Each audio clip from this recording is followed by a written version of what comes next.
Hey guys, welcome back to another episode of Matters of the Heart and Soul podcast. I am here with Mr. Victor McGlothin, and we are talking about Black male literacy. So I want to read one statistic, and then I'm going to just let Victor introduce himself and tell a little bit about his journey.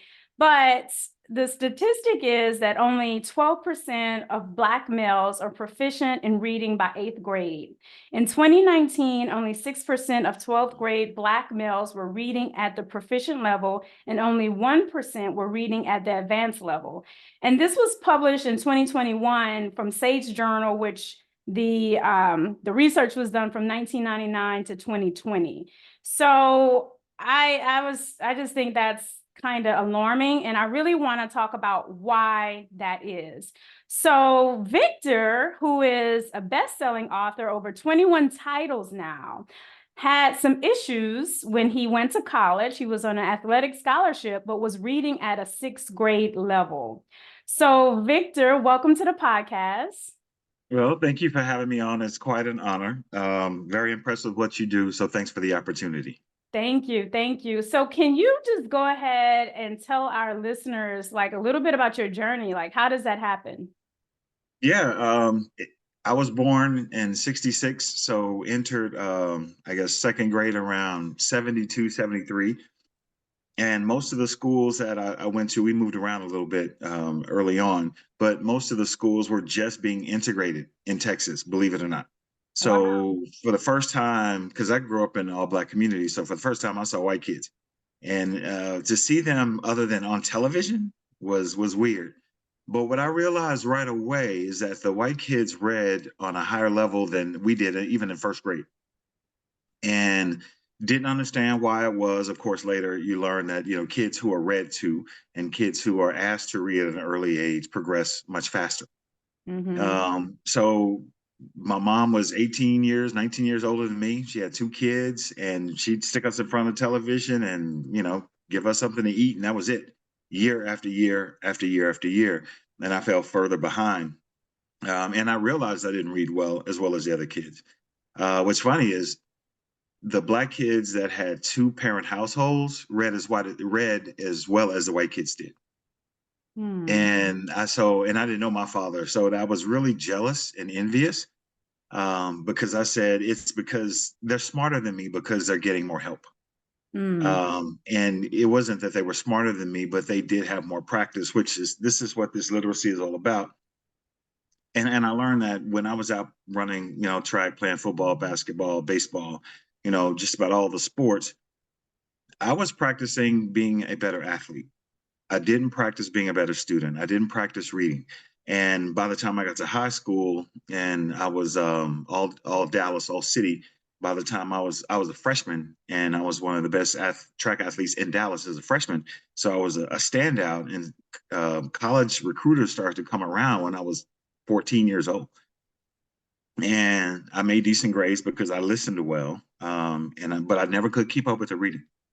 And when I got to college, could not keep up with the reading. So I had a 0.9 GPA my first year. And the track coach, yeah, 0.9. So the Wow. track coach called me in and said, "You graduated class president. You have a stellar high school record. You're not one to miss class. You're a serious individual, serious student athlete. We see that you're in class. You haven't missed the class. Why are you failing almost every course?" And I told them I can't keep up with the reading. And they said, "Well, you're gonna have to try harder, or we're gonna have to take your scholarship." I couldn't go home a failure.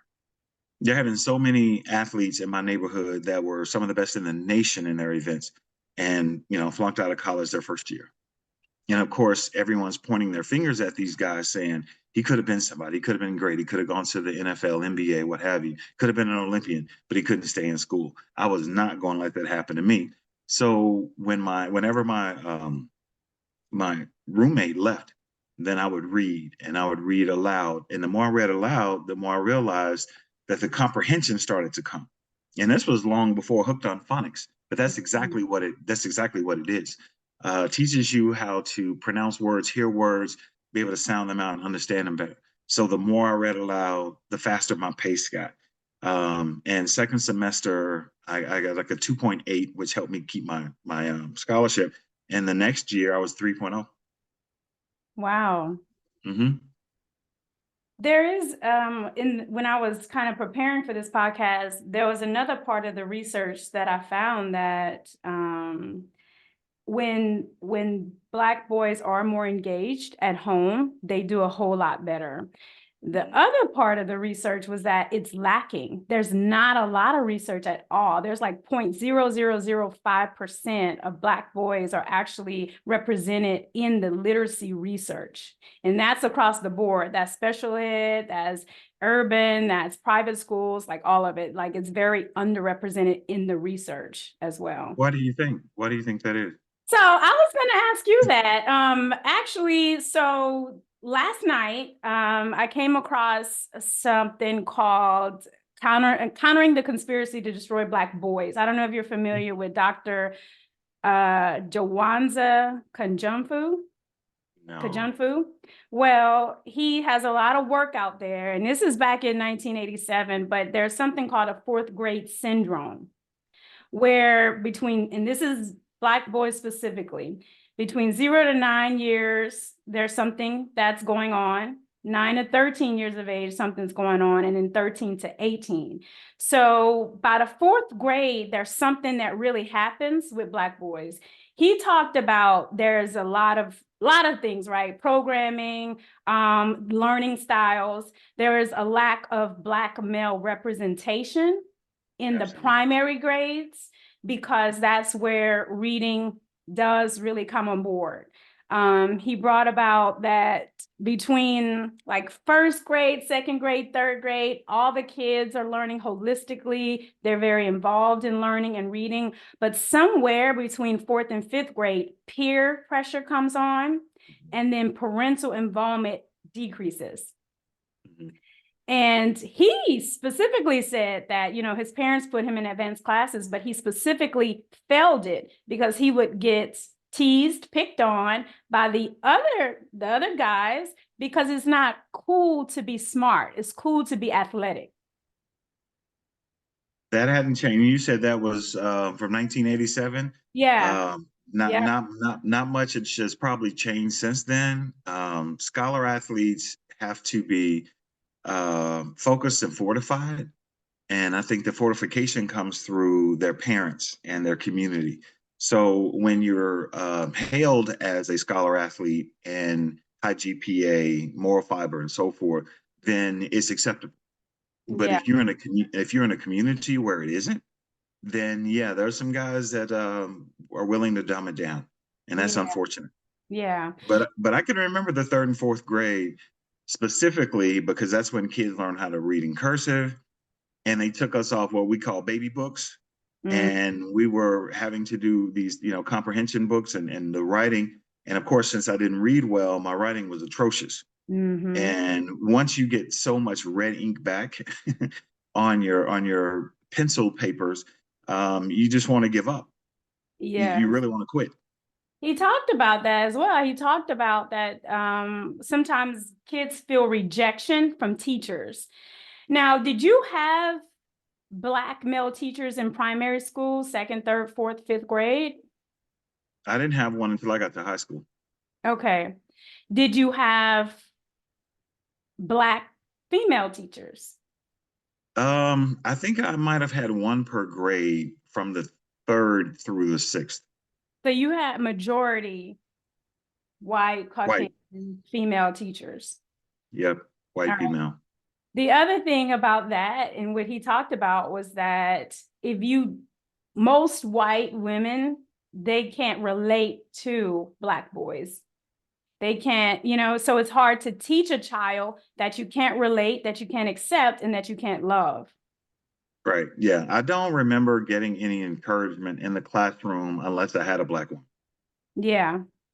And because I spoke well, because I watched a lot of television and I mimicked what people said on television and how they spoke, she said, "You are too smart to be making these grades. I need you to try harder." Mm-hmm. And I would say I'm trying as hard as I can. Yeah. And when I couldn't keep up, sometimes reading the instructions on the test, I would just, guess at a lot of stuff. I mean, I was in trouble. And they would call my mother and she'd come up there and I don't know why he's being bad. It wasn't being bad. It was just that I couldn't keep up.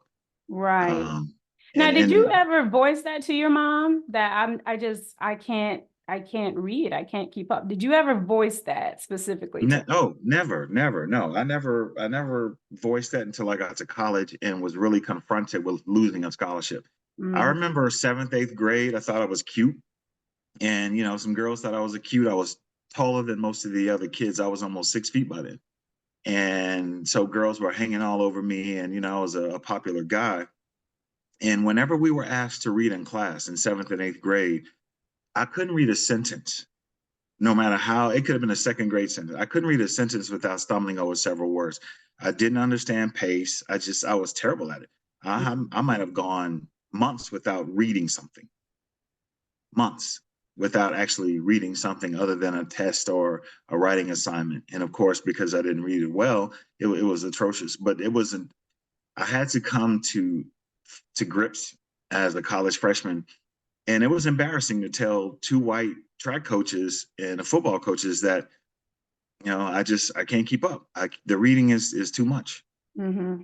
And they didn't. I don't think they understood that I had problems with it. I think their understanding was he's just not putting enough time Mm-hmm. in. And I didn't elaborate more, but as Yeah. soon as I remember getting right back to my dorm room and just praying on it and saying, dude, you got to figure this out. You can't go home a failure. You have to figure this out.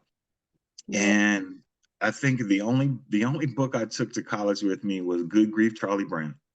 And it was a collection of comic strips that I'd had since I was 7 or 8 years old, and I Mm-hmm. never read it. So I started out with Good Grief, Charlie Brown as a college freshman. That was Mm. the first book I ever read. Wow. So do you think because you were an athlete, you really just the academics got looked over? He's a great athlete, whatever. And because how do you pass each grade through high school and not able You, to keep up? well, I was class president for 4 years. Oh, well, I was freshman. Yeah, I was class for my class. I was president for 4 years, and as a senior president of the school, so I was well liked. I didn't cause trouble. Mm-hmm. Um, I was well spoken. So I didn't catch any flags. Sometimes teachers would even give me extra points to make sure that I got a C. Spanish I did well in, which is funny. I was interested in Spanish and did very well in Spanish, but other classes I just couldn't. I couldn't maintain. So yes, because I was an athlete, well liked, I was in student leadership. Yeah, I got passed along. Yeah. And this is something to think about, right? Because you spoke well, you were well liked, you was involved, people liked you, and you kind of got passed along. There are statistics that show that 70% of Black men that are in prison right now, the ones that can't get passed along, that can't speak well, that's not the class presidents, they're showing that they were at a fourth grade reading level, 70%. I'm not surprised. A number of my classmates went to prison and had the same issues that I did. So it's funny because I remember when I first started writing in the late 90s, and my first book agent said, your bio, reads like a business bio. Tell us about yourself. And I was like, I don't, there's nothing really to tell. And I said, one thing that might be interesting, and I just threw it out there, is that I read on a sixth grade level when I entered college and almost flunked out. And she said, that's very impressive. And I said, I don't understand. Because to me, it was just life. It was you get in there and you figure it out. And Yeah. having a teenage mom when I was born, and Yeah. I mean, she kept the job, but her parenting just she did what she Yeah, could, it was and survival. She didn't have time to sit there and read books and that kind of thing. She was trying to survive, right? right, yeah, and didn't know better to do it. Nobody schooled her and said, make sure your kids. And my sister was totally different. She didn't like television at all. So she had a book in her hands all the time. Mm-hmm. And she would tell me about the book, and I would say, wow, that's really interesting. And she said, well, you could read it. And I'm like, no, I like your synopsis. I'll Mm-hmm. pass. I'm Yeah. going to go out here and dribble this basketball or play football all day long. Yeah. So what's your opinion now about our athletes now and what the statistics is still showing now?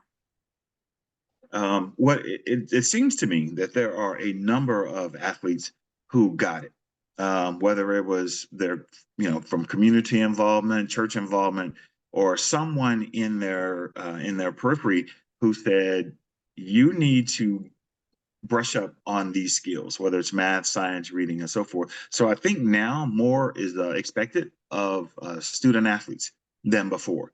Mhm. Universities are a lot more stringent. High schools I think, are preparing students better than they used to. So my hat's off to them. I don't know if it's because they want to keep these students eligible or they really care about the students, progress. But I think things by and large have changed. But I remember when I first started, my first book came out and I went on tour. And I think I was in Louisiana, in Baton Rouge. And this woman pulled me to the side afterwards and said, I read your bio, and my son is a star quarterback in the city. And he's not doing well on the ACT or SAT. They're really just passing him along, but he's not doing well in school. And I said, okay, how many hours a day does he spend playing video games? And she said, almost all day once he gets home. And I said, how much time does he spend reading? She said, none. I said, okay, do this. Every day he has to read aloud to you for 15 minutes. And then after he gets to reading at a pretty good level, then make it 20, then 30. And after a while, reading and that comprehension and being able to share time with you like that is going to become more important to him than watching television or playing games. I guarantee it. Mhm. And about 2 years later, she sent me an email and said, we've been doing it. I didn't like it. I thought it was rough. He was embarrassed. I was embarrassed for him. Had no idea his reading was so poor. And now, he's a straight A student. Yeah. Because he started reading more, he began to get more interested in sciences and in math. And Mm. then things started to make sense to him. Yep. And he ended up getting a scholarship to LSU. That's good stuff. So, and that was one of my questions because you have published 21 titles. How did you do it? How did you started reading aloud, like you said, in college? How did you get to 21 published titles? How did you start to love reading and writing? Uh, okay, I was still not in love with reading, but I saw it as a necessity. Yeah. I had a master's degree, and I was the youngest vice president in any bank in Texas. I was 28 years old. At 29, I was making a lot of money. I was single, and I spent an awful lot of time out of the bank, and I would take these 2-hour lunches because I was always good at figuring things out. Mm. And so I would figure out how to make a lot of money with my department. And like half the time is people that had 20 years seniority on me. And so I was like, hanging at the strip club 2 hours every day, different strip club. And so sometimes I would come back and I would have like glitter on my face. And my secretary said, why do you always come back from lunch with glitter on your face? I said, oh, I'm sorry. I thought I got all that off. She said, where do you go that they have glitter? I said, they just have this, entertainment, bar. And they get a little wild with the glitter. So I realized I had to stop doing that. But at the same time, a bank teller, think about it. I'm a VP. A bank teller came up to me, and it was a black guy. And he said, you're going to ruin this for all of us. And I said, what are you talking about? He Wow. said, we know where you go at lunch. And if you get caught, they're never gonna let any of us, continue to ascend. None of us are gonna get promoted. They're gonna think that everybody's gonna do like Victor and, you know, do a great job, but have this immorality. And Yeah. I mean, I'm young. So I said, okay. He said, why don't you do this? I'm reading this book. I want you to read it. It's set in a bank, and it was called Brothers and Sisters by B.B. Moore Campbell. And he said, read this and maybe we could talk about it. So it'll give you something to do during your lunch break. I read the book, loved it. And I had the nerve to tell this guy, the book was good, but, if I had written it, I would have given it a different ending. I think it would have been a better book. And he says, how many books have you written? I said, I haven't read a book and written a book. He says, then how can you criticize someone who's poor? I mean, he went in on me. This Mm. guy's a bank teller. And Mm. I said, It okay, was I a get you. reality check for you. It was. Yeah. He shut me down. Yeah. So I said, I'm going to prove to this guy that I can write a book better than that. And it took me about a year and a half to write this book because I didn't know what I was doing. Yeah. So many rewrites. But the funny thing was that was the first novel. I had a master's degree, and that was the first novel I ever read. Mm-hmm. Were So you writing that first book, I mean, to really, like, were you with a publisher? Were you really writing it to publish, or were you writing to prove to yourself you could do it? that no, I to prove to myself and to him that I could do it. Okay. And to him, yeah. I never considered being published. I Yeah. wasn't a reader. I wasn't a reader. I mean, I read bank Yeah. documents and forms, but after I wrote it, I printed out copies at the bank and submitted it to some people I knew who were in book clubs, and they said, "This is amazing. You should get it published." And I Mhm. was like, "I don't know how to do that." So the internet was still in its infancy, so I Mhm. went online and I found a book of the top publishers in the country, and it had like 70 or 80 of them in there. And I submitted query letters to 60 of them, 45 rejections. 45 rejections. Nah, you don't write like Omar Tyree. You don't write like Elon Harris. You don't write like, Eric Jerome Dickey. And I said, no, I have my own writing style. And they said, well, we don't think it'll sell. So I self-published. I paid $5,000 for 3,000 copies. And Mhm. those 3,000 copies went so fast, and people said, you need to write another book. And I'm like, no, it took me a year and a half. I'm not doing that.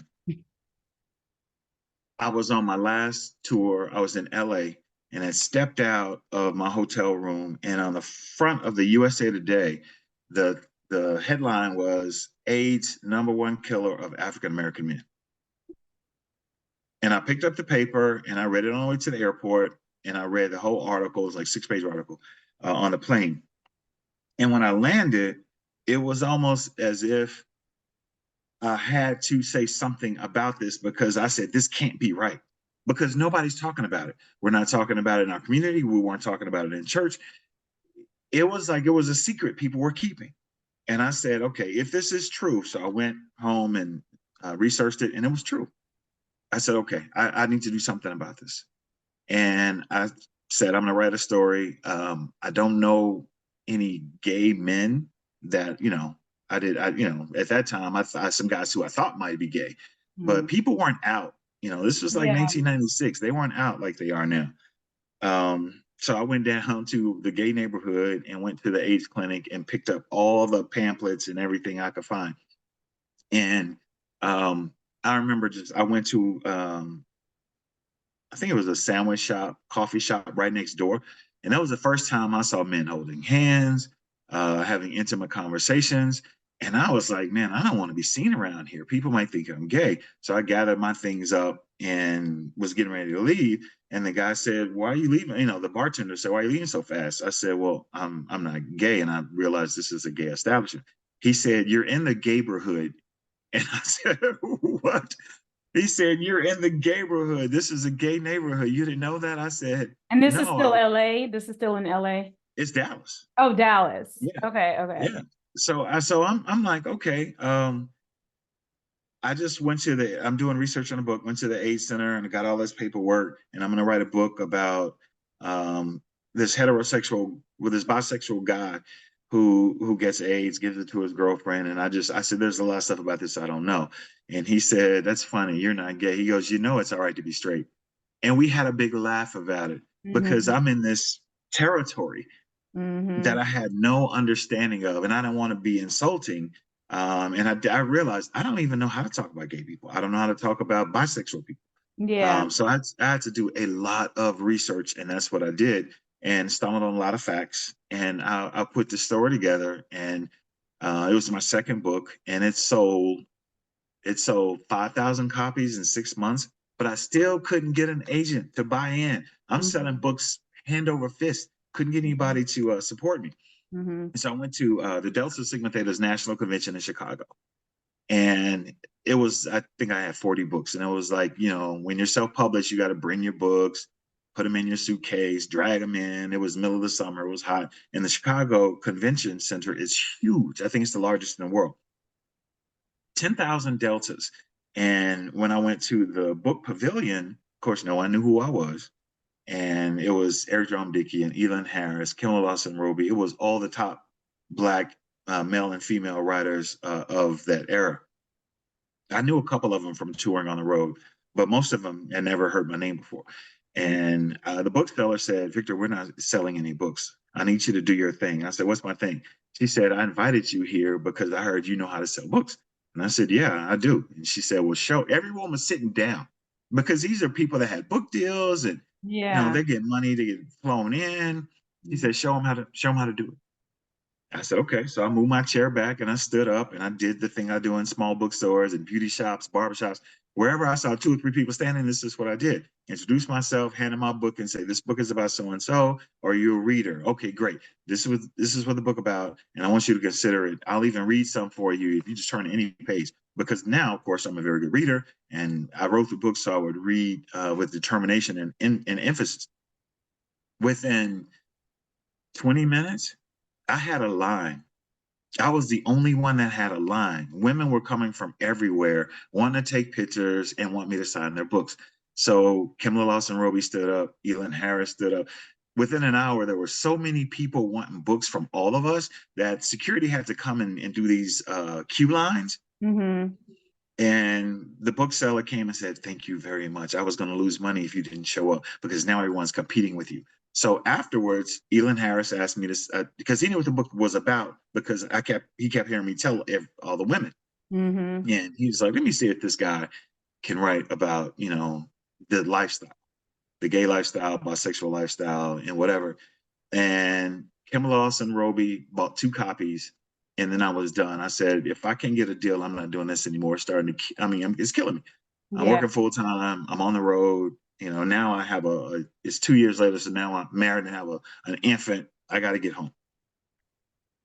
Monday morning, I get a call from Kimla's agent. She said, Kimla read this book on the way back home, said, she told me what you did. She loved the book. She said, you need an agent. And I laughed. I said, yeah, I've been looking for an agent for 2 years now. And she says, okay, give me your address. And in 2 hours, someone's going to come and knock on your door and they're going to have an agent's contract. And I'm saying, okay, whatever. I had never heard of anything like this. Mm-hmm. Within 2 hours, a guy shows up. Are you Victor McGlothin? Yes, I am. Well, here's a contract from your new agent. I signed 2 copies and I kept one. And it was a note in saying, give me a call. I called her. She said, give me a week. This whole thing's funny to me. I Mm-hmm. mean, it's preposterous. I've been trying for 2 years to get a deal and I can't. So she called within a week and she said, well, I tried to get you a book deal, but I wasn't able to. And I said, it's okay. I'm accustomed to this. She said, I got you a 2-book deal. Ah. And 2-book hardcover. I'm like, hardcover? Yeah. Who comes out hardcover? Nobody comes out hardcover. And she said, we had an auction. There were several companies, publishers that wanted your book. We looked at your numbers. Your numbers are extremely high for a self-published author. So I said, let's take the deal. And that's how it all started. Yeah. So do you think it was the topic that you chose and that it was a hot topic during the time? It was delving into things people were not talking about and you had it in the book and it forced people to kind of read the book to figure out what was going on in the gay lifestyle, the bisexual lifestyle at that time? I think that was a part of it. But what happened? What happened was my first book was mostly about espionage and FBI and drugs in the Black community. Yeah. And because that's interesting to me. I like Yeah. watching, cop shows and gangster films and all this stuff. Yeah. But it was really high level though. So the bank vice presidents were involved, and it's when they were outlawing tobacco for teens for the first time. And I said, okay, these teens, the tobacco companies are going to need a way to keep their revenue up, so they're going to get involved in drugs. So I created this whole world. It did well. The second book, I think, Autumn Leaves did so well because I set it on a college campus. Hmm. And there were 2 love stories that were going on. And one of the main characters on college was about to graduate, and he fell in love with a woman who happened to be dealing with a bisexual male that gave her AIDS. Mm-hmm. And so a lot of women, it took them back to college. Mm-hmm. And they were like, oh, I remember falling in love in college. It was just like this. Yeah. The heartbreak, the disappointment. And I didn't mean to do that. And I watched more episodes with Black females than I'd ever had in my life because I didn't know how women talk to each other. And you write about love, family relationships. Like your newest book, and we'll talk about it, is geared directly towards women. You know, we'll talk about that. Why specifically love, family relationships? Those are the things that have always been important to me. Okay. I didn't have, like I said, I didn't have a father in the home. Mhm. All of the male relationships I had were with coaches, Mm. and almost every coach had a wife and kids Mm-hmm. because they're teachers, and that was important to them. And I saw, the wives would drop off this, or the wife and the kids would come to some of the games or whatever. And I always, and then the Cosby Show was big at that time, and I just remember saying, "That's what I want. I want a wife and kids. I want it all." Mm-hmm. And so, and I always worked toward that. I didn't even date women that weren't wife material as far as I was concerned in high school. Yeah. And when I got to college, it was like a free for all. I was like, I'm not marrying any of these chicks, so I'll just play around. But as soon as I graduate, I start looking for a wife. Yeah. And so I started auditioning women right away because I wanted a family. Yeah. So, and before we're going to go into your most recent book, but before we do that, because you became a very proficient reader, clearly, um, what what are some other practical tools that you could recommend to young men right now that's struggling to read, that have not admitted that they are struggling with reading, have not admitted to their parents, to their teachers, to their peers? What are some practical tools that they could kind of grab hold of and kind of start this process? And this is something that I've shared hundreds of times while I'm on the road. Young men, especially, should get books that are 2, 3, 4 grade levels behind them. The Mm, easiest books, and read those books aloud, sound those books out, get more confident, hmm. practice at a level that won't crush them. Yeah. Some of the stuff they'll read is going to be silly to them at first, but then as they mature and evolve as readers, they're going to be more interested in other things. So I always tell young people when I speak in schools, for those of you in here who aren't on the reading level or the level you like, read something that you enjoy. If it's a car magazine or a sports magazine or the sports page or the comics, read something every day for 20 minutes aloud. Hmm. And then you'll realize this isn't interesting to me anymore. I want to read something else. And then once you start to evolve as a reader, then your comprehension will evolve as well. I mean, it is as simple as that. It's Yeah. practice. So people are like, okay, you had dyslexia. No, no, I didn't. I was just lazy. Yeah. And I think the worst thing, Janie, that I experienced was being in the newspaper all the time for all these different sports. And it took me 4 or 5 times to read those articles to understand what they were saying. Yeah.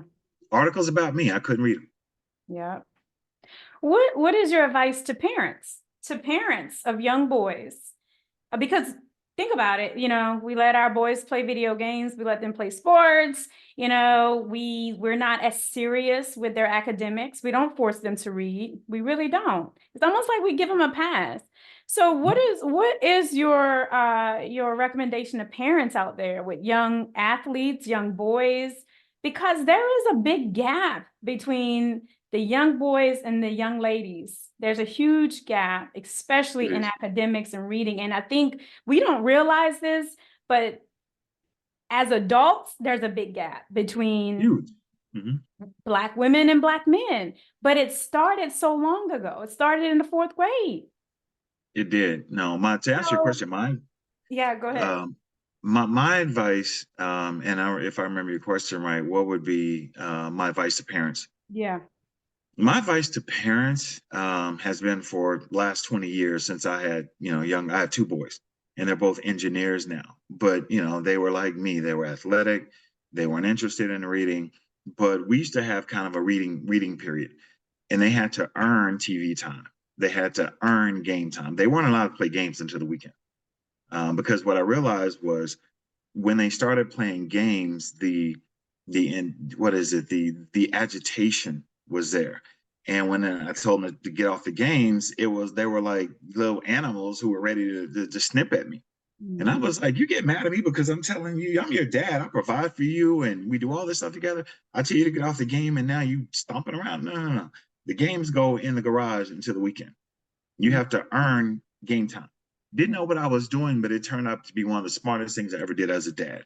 Mm-hmm. When they realized I have to have my roommate up, I have to be courteous, my schoolwork has to be done before I get game time. Then I realized, okay, what my aunt had 5 kids, and she's a teacher. She said no TV during the week until everyone in the family is a student. So when the students that weren't pulling their weight, their siblings were like, "Oh, no, no, no, let me help you with this." Yeah. You know, and it was like the old community thing with African Americans, where you had tutors in the church, tutors in the community, tutors at the library, and we've gotten away from that Yeah. now, and everyone is trying to, self teach. But there was a time that any student that wanted help could get it. Yeah. So I helped my kids when they were small, and it turned out. So after a while, they didn't want to play games as much. They didn't want to watch television as much. They wanted to read, because then I'd have them write a short book report, 3-paragraph book report, Mm-hmm. and for them to write and increase their writing skills, so then they could read to me what they did, and we work on it. And after a while, whether it was the museum, we take a trip to Chicago, Jamaica, wherever I took them, I say, write your 3 paragraphs. And they couldn't wait to show how good they'd gotten at it. So for parents, you have to pour into your students, especially your boys. Get them off those games, get them from in front of the television. If you have to take the telephones away and have them earn back that time, that's what I suggest do. And I've been telling parents this for almost 20 years. And some of them say, but he'll get mad. But you're the parent, you're not the friend. So be a better parent, and your students will do better in class, guaranteed.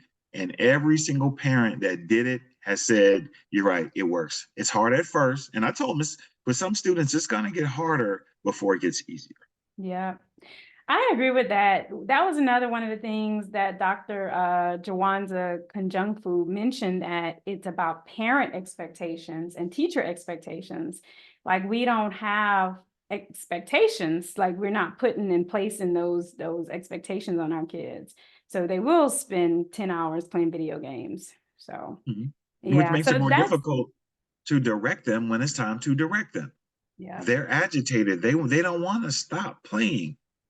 I They don't want to stop watching TV. They don't want to get off the phone.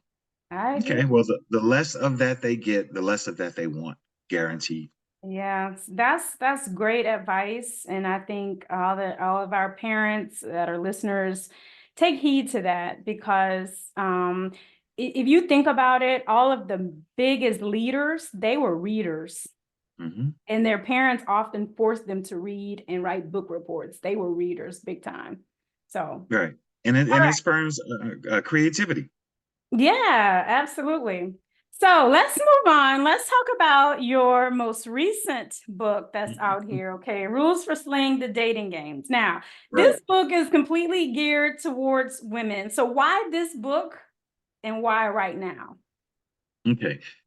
And we talked about this just a little bit. For the past 25 years, I write books. I go on the road. We always talk about the novels, the relationships in the story, and then women afterwards, sometimes even during, they want to know, how do you know so much about relationships?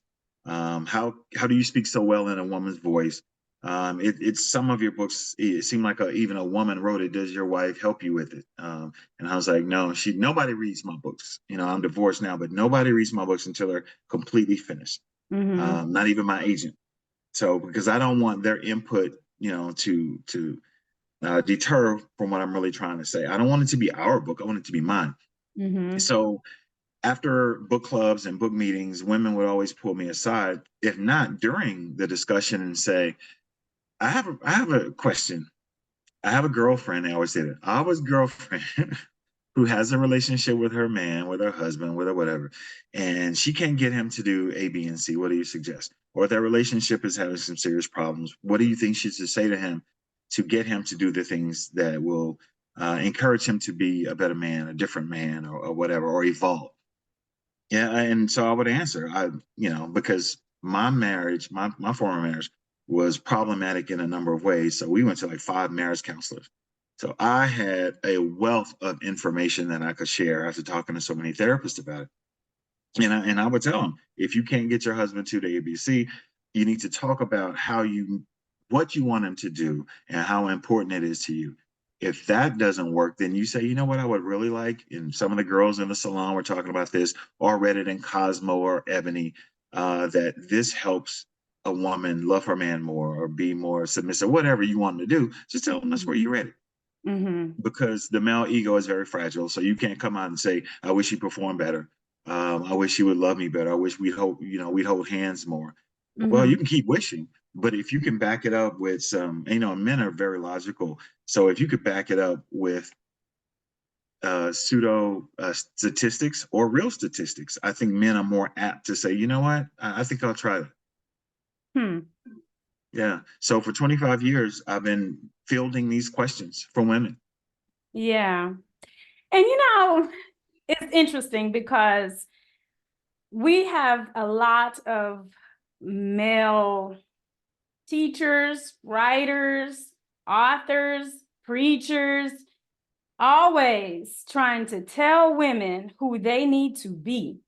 And I just don't know, because I think that you can learn a lot from your woman. Like you said, you were married, you went to therapy, but a man will never understand living in a woman's body, like will never get the emotions, the ups and downs. So I always wonder why women don't don't try to go to other women to I'm not talking about any woman. I'm talking about a woman you admire. She has a great relationship. She's doing amazing things in her community. Good, just somebody that you like, hey, I like her. She has it.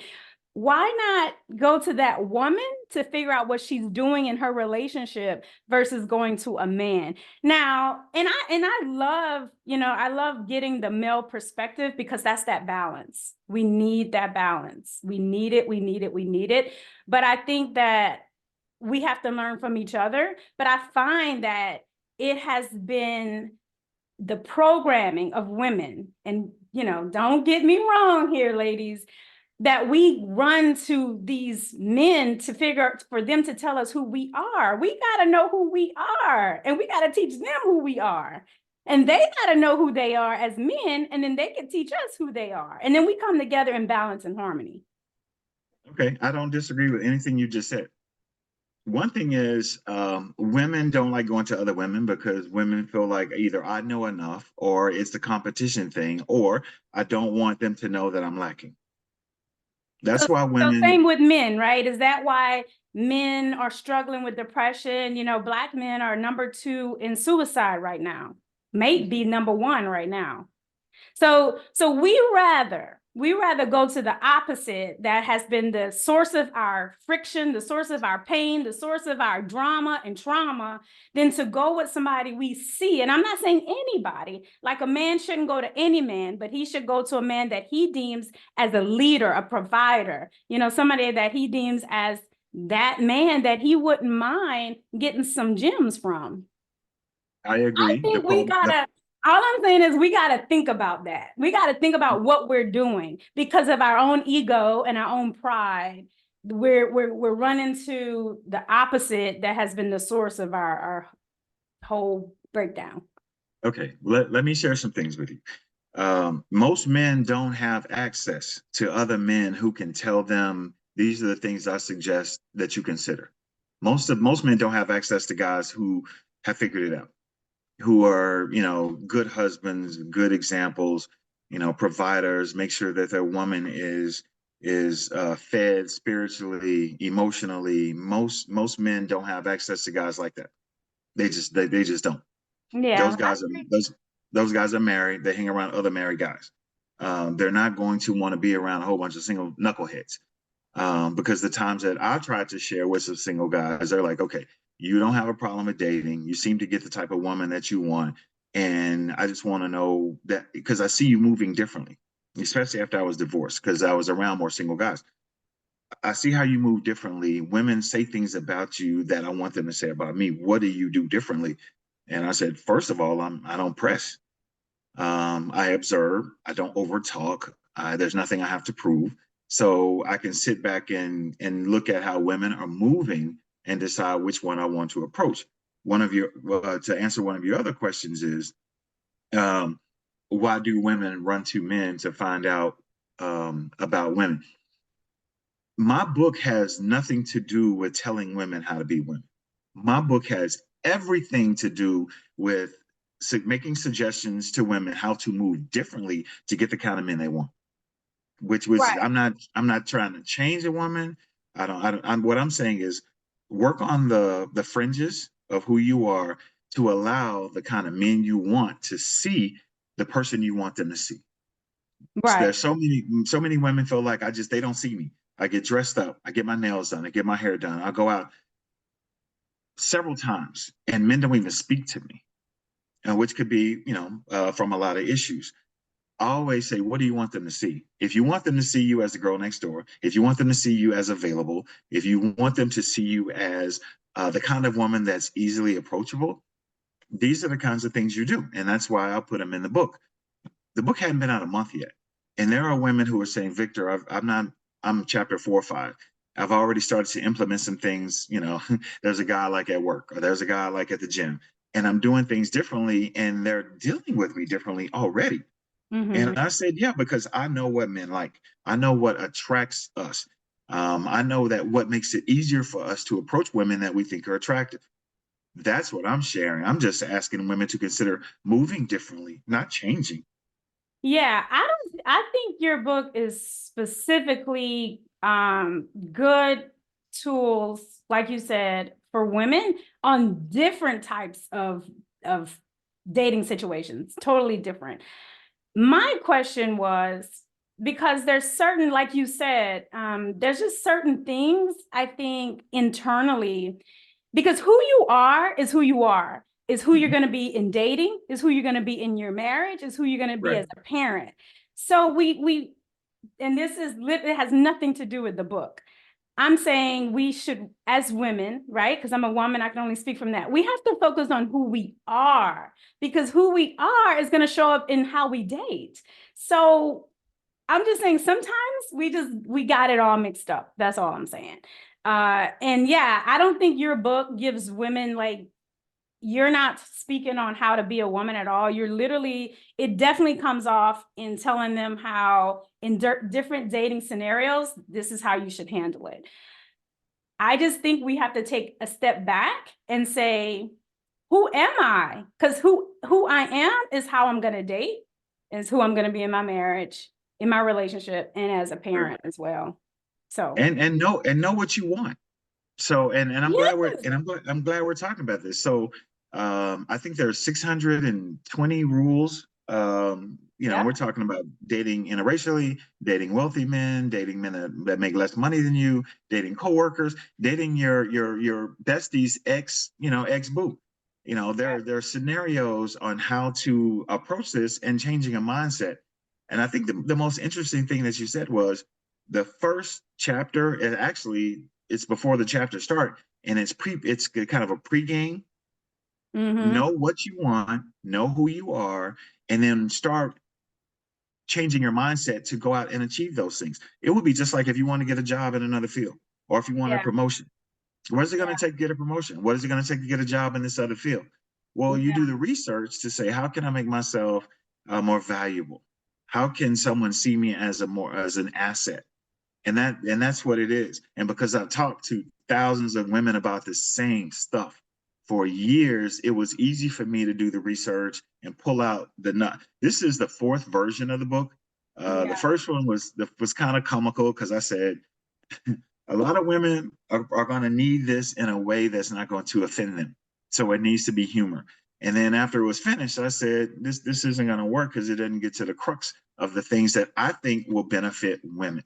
yeah, So then I did it more professorial. And then it's like women are not going to be interested in this because it misses the mark because it's too hard to read. It's like, oh my God, I feel like I'm talking to a therapist. I don't want to talk to a therapist. So by the time I wrapped it up, there was humor, professionalism, a lot of logic intertwined. mm. There's very little emotion because, Yeah, it's which is very matter of fact. Like, this is the situation, this is how you handle it. Bam. It's very matter of fact. I mean, I think it definitely comes off from a masculine energy and just advice to women.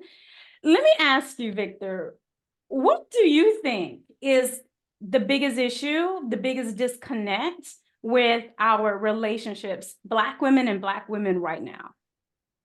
The biggest disconnect is women have always gone out in groups. I'm going out with my girls to have a good time, whether it's your best girlfriend or three or four or five. And men call that the herd. I don't want to approach a herd because the chances of me, the percentages of me getting rejected and shot down and embarrassed in front of everyone go up exponentially if I approach the herd, try to seek one out, ask the young lady to step aside or get to know her while her girlfriends are looking or mocking or laughing or whatever. And I don't want to get the rejection from all of them at the same time. I don't, and then take that long walk back after you've been shot down. So that's happened for so long. Now men are traveling in herds. You Mm-hmm. know, guy used to go out by himself, he and his partner, whatever. Now guys are hanging in cliques like women hang in cliques. So the biggest problem that I see is there's no real interaction. Hmm. Why do you think that's so? Like I why, think why do you think we're just in herds? The men are in herds, the women are in herds. Like why has that happened? I I always say it's the reality show syndrome Hmm. where so many women I see, Black women, hang out in groups and I'm a bad chick, I'm doing great, I don't need a man, whether they say it or that's what they emote, that's what comes off of them. Men feel that. Or sometimes women have actually said, I don't need a man. Woman told me that on a date, and I said, well, then why am I here? I said, I need a woman. I Mm-hmm. want a woman. I need a woman. So if you don't need a man, then we're at the wrong place. And I never spoke to her again. I paid the tab and went on about my way. But there are some women that don't say it, but suggest the same thing. Mm-hmm. I'm good. I'm making my own money. I don't need a man to do anything for me. It's like, sis, please stop. Because we see that as toxic masculinity. Mm-hmm. I want a woman who is not only in need of a man, but wants a man. Yeah. So if I had anything to do to increase Black men and Black women getting together, I would have a lot of events where there'd be speed dating. There would be summer Q&A, open Q&A, Mm-hmm. so that men can listen to women and women can listen to men talk and respond on issues that are important, dating issues, relationship issues. And through that, because everybody's walls come down. Mm-hmm. And so I would have a lot of breakouts about every 15, 20 minutes, have a 5 minute breakout because then guys can approach women comfortably or women can approach men comfortably and say, I like what you said. That was a good response. What do you think about A, B, and C and D? By the time the event's over, I think so many people will have gotten to know each other, have an appreciation for how each other think. The walls are coming down. And then I think the charade falls off. Women, you don't have to be tough because your girlfriend's here. You don't have to act like you got it all figured out because your girlfriends are here. Yeah. I just think the walls will come down. So that's what I would do. And I think it would make an immediate difference. Yeah. So you've been married and I think on your way into a new marriage, right? Right. I'm engaged now. Congratulations. Thank you. So, with your experience, what do you think it takes to maintain a healthy, loving relationship?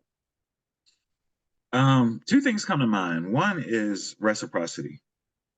I definitely think if a man and a woman are givers and want to add value to their mate's life, in so many levels. I think it makes it easy because you're looking out for one another instead of looking out for yourself.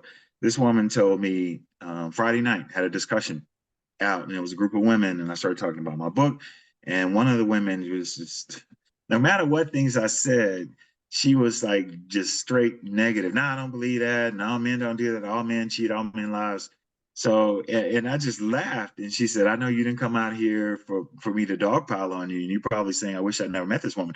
I said, no, I'm glad I met you because you're stretching me.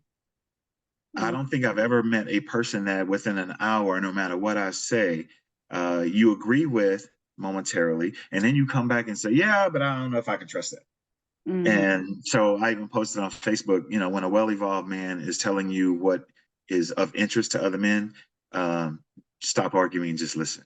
Mm-hmm. I'm not telling you how to be. And she said, "You trying to change me? I don't want to be a dog. And I don't want a dog and pony show." But the same woman told me that the last 3 guys she dated seriously after they broke up with her went and married the very next woman. Hmm. And I said, perhaps, just perhaps, would you consider that maybe the negativity that you're showing me now has something to do with how these men viewed you, even though they probably thought, you were a great girlfriend, but not marriage material. And then the moment they found somebody else that might not have had all the attributes that they liked about you, but they didn't have to deal with the attitude, they said, good, this is what I want. I'll take less than as long as I don't have to deal with attitude. Yeah. Because people have always asked me, why are these women that are not as attractive as I am, not as well bred as I am, who can't dress like me, why do they get married? And I said, well, first of all, they're open to letting guys know who they are.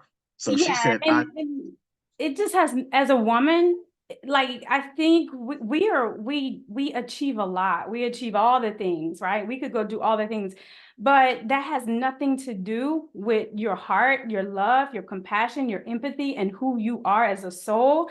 So we have to let all the accolades fall. You have to let that fall, and you have to allow who you are. And the thing is, you may not know it, but your traumas come out. Just like when you said you spoke to this lady, the fact that she went brrr, that lets you know she's still hurt. And those are yeah, things that she has to work on.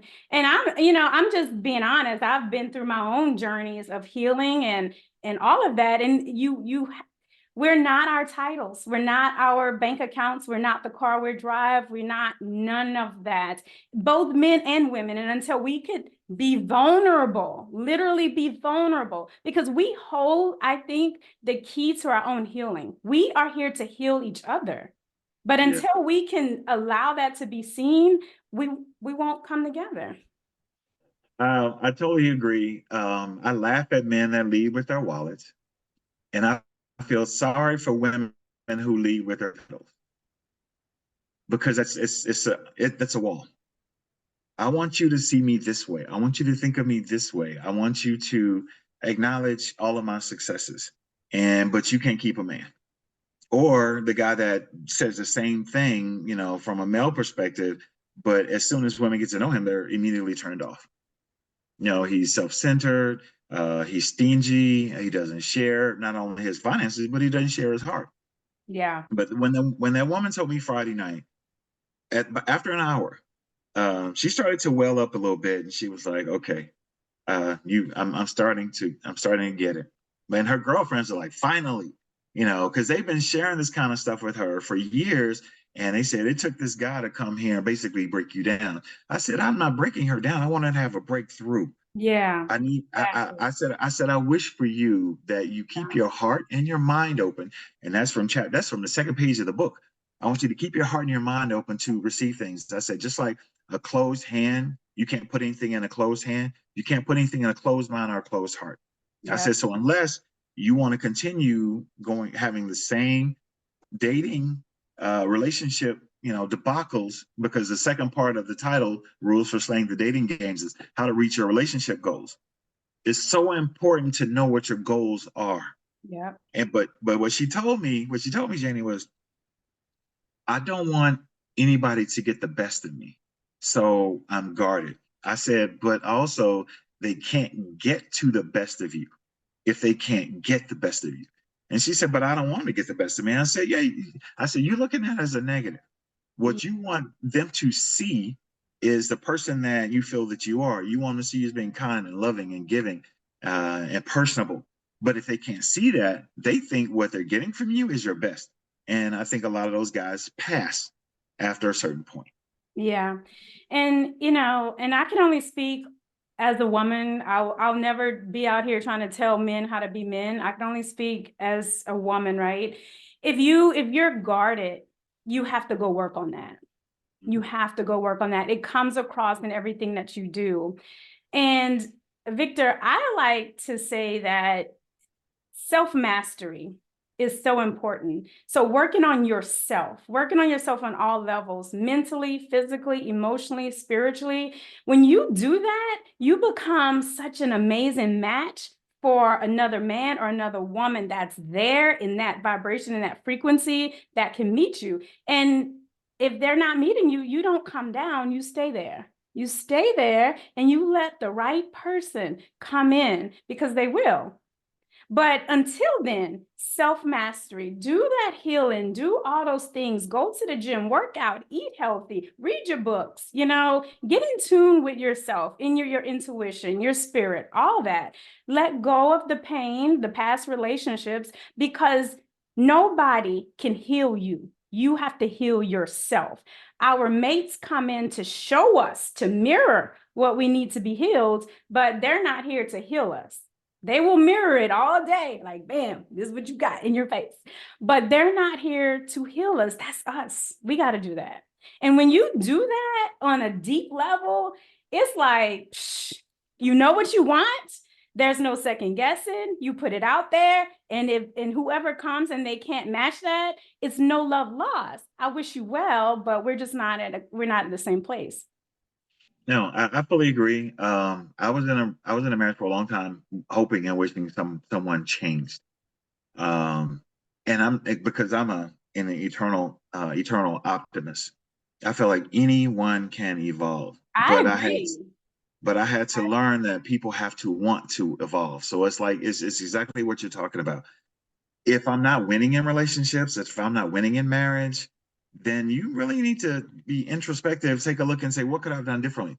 Yeah. So I asked this young lady Friday night, I said, okay, think about the last 3 relationships, that guys that you were crazy about when married someone else. Is there perhaps something you could have done differently? Yeah. And she paused, and I thought I was going to get a tremendous answer. She said, no, clearly I wasn't what they wanted. Wow. Yeah. There's some deep issues, because we always could evaluate. We could always do something better. Always, like always.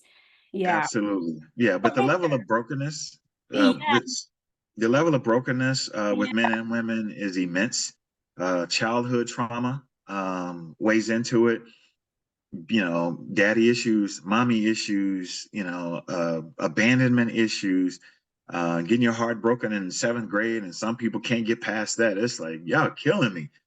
We And are. black men don't want to go to therapists. I don't want nobody knowing my business. Yeah, but you're telling me you cannot attract and keep the kind of women that you want.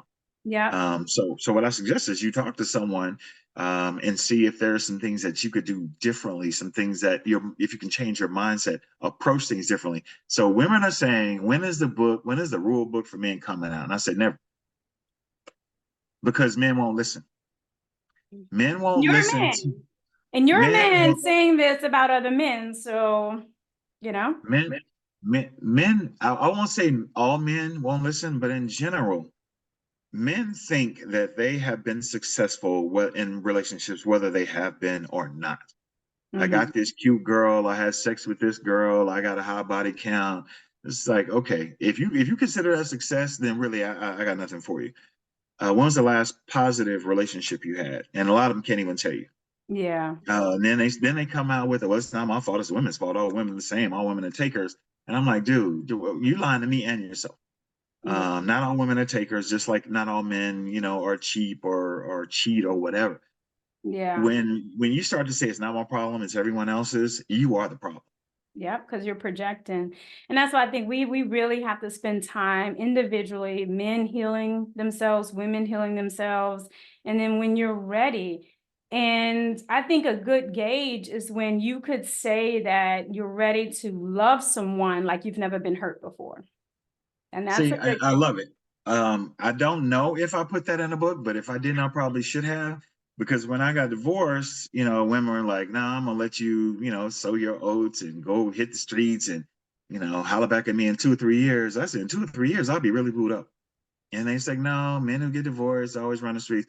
I said, I know these women. I know most of the women that are coming to my circle. And if you're not in my circle, I'm not gonna go outside my circle to see what else is out there. I said, I'm the marrying kind. I want a healthy marriage. I want a good, strong relationship. I'm going to get married again. So if you're really serious about telling me to back off and wait a couple of years, I'll do it. And Yeah. for all of those women, a year later, I was seriously dating. Then COVID hit. So now me and my girl really booed up because there's nowhere to go. So we worked out together. We took walks. We cooked dinner together. We did everything together. And then, of course, coming out of COVID, I'm like, I'm in love. This is what I'm talking about. So when we're like, okay, well, now that COVID's over, I want to holler at you. I'm like, girl, please. We had this discussion. I'm I'm booed up. I'm trying to get married. You missed the boat. And some Yeah. of them were really, I knew Yeah. her before you did. I knew her, and it was like whatever. I Wow. tried to tell you. I tried to tell you. So Yeah. when a man is ready, ladies, listen. When a man is ready to being in a serious relationship, there's nothing that can stop him. Not even his mama. When he's not ready, there's nothing that can make him be ready. Not even his mama. Yep. So the questions I would ask, and they're in this book, ask them what their thoughts are on being in a relationship. What does it look like? What happened in their past relationship? Is there anything they felt like they could have done better? You know, and people are like, no, that sounds like a job interview. Well, no, it's a relationship interview. And you don't have to do it all in the first conversation, but before you invest too much time, like you were saying earlier, and then follow out, no, no, sir, this is not for me. I'm gonna let you go on about your way. Before you spend all that time and energy and effort, ask some questions, and you'll find them in my rules for slaying the dating game book about Yep. what I really want to know. What should I be asking in early dating, in the early dating stage? So how can Yes. everybody get your book? It's on Amazon. It's doing very well on Amazon. I think next month or the month after it'll be in Barnes and Noble, but it's on Amazon. It's doing extremely well.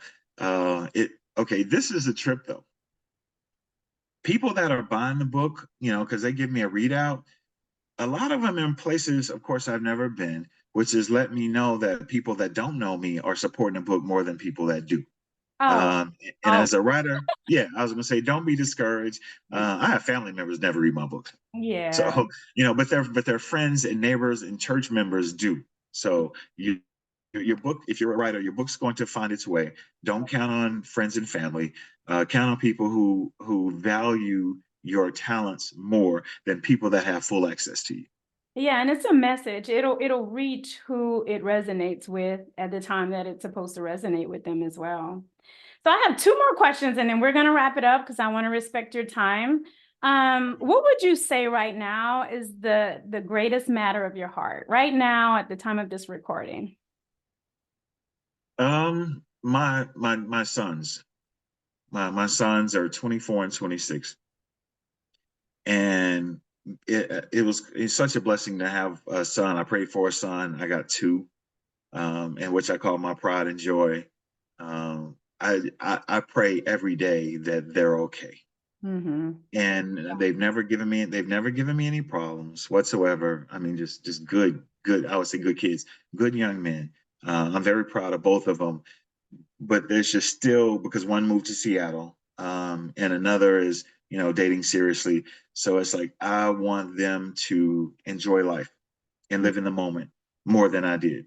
I Mm-hmm. went from grinding, from being a banker to writing novels, raising children, and I never lived in the moment. Mm-hmm. So my advice to everyone is, even whether you're being successful or not, whether you're achieving or not, whether you're grinding or not, the small, wonderful things that happen to you, embrace them. Live in the moment. Take time out to say, thank you, God, thank you, Creator, thank you, Universe. You poured into me, and now I'm responding with something, and I just want it to be blessed. Take time out, go see a movie, take a trip, whatever it is. Those are things I didn't do because I was always pouring into other things. Yeah, like they say, it's not really about where you end up, it's about the journey along the way and what you learn along the way as well. Yeah. And because I follow you on Facebook, I think I always say, oh, she's living out loud again. Because you make time to go and be at one with the water. You make time to be outside. I'm still working on that. Yeah, it's major for me and it's a part of what I've had to embody as well on the journey. But it's true because at the end of our life, at the end of the life, when it's all said and done, we can't take the books with us. We can't, but the good thing about books is that you take it out of you and you put it there for generations and generations to come. I tell people a good book will change your life and it will change the generations behind you. That's legacy. Sometimes we wonder about leaving, big bank accounts and all this stuff. No. What's the knowledge? What's those nuggets, that wisdom that you learned on your journey? Put it in a book. That book will be here for eons. Yeah, long after we pass. Long after, right? Yeah. So my last question is, you're a writer, and I know you've had 21 titles, and I think that's amazing, especially somebody who struggled to read. That's amazing. What is a book that you could recommend that helped you along the way? There weren't specifically any books. Like the same advice I would give to young people is the advice that I took. Read something that you enjoy. And I enjoy crime and fiction, and I also enjoy relationships. So anything by Walter Mosley, anything by John Grisham, Kimmel Lawson Roby, I'll read. Okay. They put those, and then of course I pick up. I shop at the half price books, because I'll read a book, and if I like it, I'll highlight and underline. It's Yeah. almost like being a singer. Yeah. I like the way he hit those notes. I like the way she brought that vibe, and she rode the beat. I like that. So what I did early on is started kind to mimic the styles of writers that I was impressed with, Okay. and they taught me how to tell stories. Okay. And is there For any people, book that you read as far as relationships after your marriage that helped you become a better man, a better everything, a better father? Was there anything specifically that helped you along the way as well? a lot of the written word, the Bible. I was in the Bible daily, Wednesday night Bible class, Sunday school, church. It was, especially before COVID, it was a huge part of who I became, and helping my young children to understand all the things they were going to be responsible for. Yeah. So the Bible more than anything else. For people Always a good who, because I always start, recommendation. I'm sorry. I said that's always a good recommendation, the Bible. Yeah, but for like self-help books, unless I was researching, because I wrote for J.C. Penney, I wrote training manuals, I wrote a lot of different things. So there was no books that I read unless I needed to. And I just last year started reading for joy. Yeah. Yeah, and I did everything else was research. Yeah. Everything else was grinding. But because of what I do, I run into so many people that say, "I want to write a book. I want to write a book. I want to write a book," and ask me. So again, after speaking in so many hundreds of schools, uh, hundreds among hundreds of book clubs, I wrote a book called The Writing Coach. The Writing Coach, novel day, 90-day novel writing guide. So all the stuff I do when I do private workshops on teaching people how to outline and write their book in record time, I put it in a book. So Awesome. yeah, so it's also available on Amazon. But I believe in, like you, leaving nuggets along the way, Yeah. pouring into people. And because I can't be everywhere all the time, it's like, here's some instructional manuals that are going to benefit you if you're interested. Yep. So how can people reach you if they want to work with you or get in contact with you? They can go to victormcglothin.com, and my email's on there, my phone number's on there, and you can send me a questionnaire, and we'll go through. I have two new clients. One has been journaling for years, and one who has started writing her. She's going to write a church tell-all. I'm like, oh Lord, you gonna be in Oh trouble. boy. But That, she's determined. She's like, God, or the Holy Spirit has put it on me to write this. I'm going to write it. And so I'm talking to her now about changing names, changing cities, and kind of protecting people, because their families are involved, places that they yeah. work are involved. You can't just Yeah. go and tell all that because you know it. So I'm trying to help her on that.